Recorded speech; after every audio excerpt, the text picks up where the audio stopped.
آج کل کی بھاگ دوڑ میں کبھی یہ خیال آتا ہے کہ وہ جذباتی طور پر متوازن ہونا کیسا لگتا ہوگا؟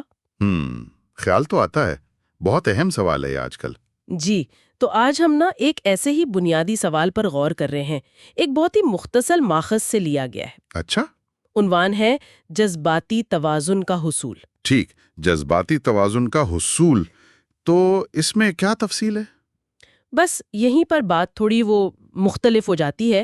اس ماخذ میں کوئی لمبی چوڑی بات، کوئی تحقیق کچھ نہیں ہے. کچھ بھی نہیں؟ نہیں، بس ایک عنوان ہے اور ایک سوال. کیا سوال ہے؟ سوال ہے جذباتی توازن کیسے حاصل کریں؟ اوہو، اچھا، یعنی آج ہمارے پاس کوئی آرٹیکل یا رپورٹ ٹائپ کچھ نہیں ہے؟ نہیں، کچھ نہیں. صرف ایک سوال. یہ تو بڑا دلچسپ ہے. بالکل، اور یہی آج ہماری گفتگو کا مرکز ہے کہ یہ سوال جو بظاہر اتنا سادہ ہے، آخر اتنا اہم کیوں ہے؟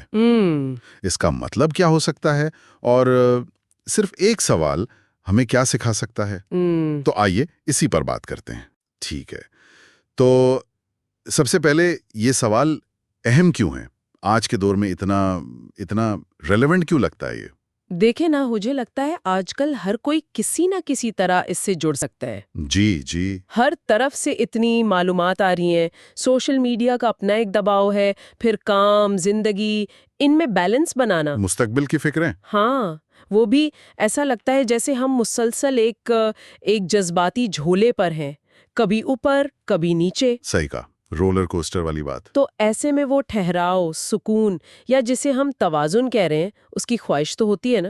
بالکل ہوتی ہے، اور یہ صرف خواہش نہیں، یہ ایک ضرورت بنتی جا رہی ہے. صحیح. دیکھیں، جذباتی توازن کی یہ تلاش نہ، یہ خود ایک سفر ہے. اور یہ سوال کیسے حاصل کریں، یہ ہمیں ایک طرح سے روکتا ہے. روکتا ہے؟ کس طرح؟ مطلب یہ ہمیں کہتا ہے کہ ذرا رک کر اپنی اندرونی کیفیت پر غور تو کریں. اچھا، اپنے اندر جھانکنے کی دعوت دیتا ہے. جی بالکل. اپنے جذبات کو دیکھیں. غصہ، خوشی، دکھ، ڈر، یہ سب کیا ہیں؟ باہر کے حالات ان پر کیسے اثر کرتے ہیں؟ تو یہ سوال ایک آئینہ بن جاتا ہے کہ ہم کہاں کھڑے ہیں اور ہمیں کدھر جانا ہے. اور جب ہم توازن کی بات کرتے ہیں تو اس کا مطلب کیا سمجھیں؟ کیا یہ کہ بس ہر وقت خوش رہیں یا بالکل کوئی جذبہ ہی نہ ہو؟ نہیں، یہ ایک بہت عام غلط فہمی ہے. اچھا. ماخذ میں تو خیر تفصیل نہیں، لیکن عام طور پر جذباتی توازن کا مطلب یہ نہیں ہوتا کہ جذبات کو ختم کر دیا جائے. تو پھر کیا ہے؟ یہ تو جذبات کے ساتھ رہنا سیکھنا ہے، ان کو پہچاننا، قبول کرنا، چاہے وہ مشکل ہی کیوں نہ ہو، اور پھر ان سے نپٹنا ایک صحت مند طریقے سے. یعنی جذبات کے طوفان میں کشتی سنبھالنا؟ ہاں، کچھ ایسے ہی سمجھ لیں.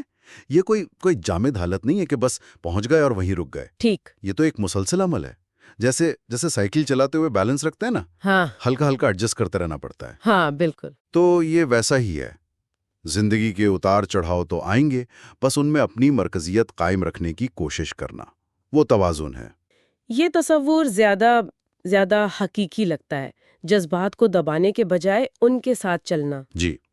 تو اس لحاظ سے دیکھیں تو یہ مختصر سا ماخوذ جو صرف ایک سوال پوچھتا ہے، یہ ہمیں جواب تو نہیں دیتا لیکن سوچنے پہ مجبور ضرور کرتا ہے. بالکل صحیح کہا آپ نے. یہ ماخوذ ایک طرح سے ایک خاموش استاد ہے. یہ یاد دلا رہا ہے کہ بھئی کبھی کبھی صحیح سوال پوچھ لینا جواب جاننے سے زیادہ اہم ہوتا ہے. یہ بات تو ہے. جواب تو شاید ہر ایک کے لیے الگ ہوں گے، ان کے اپنے حالات، ان کی اپنی شخصیت کے مطابق. جی.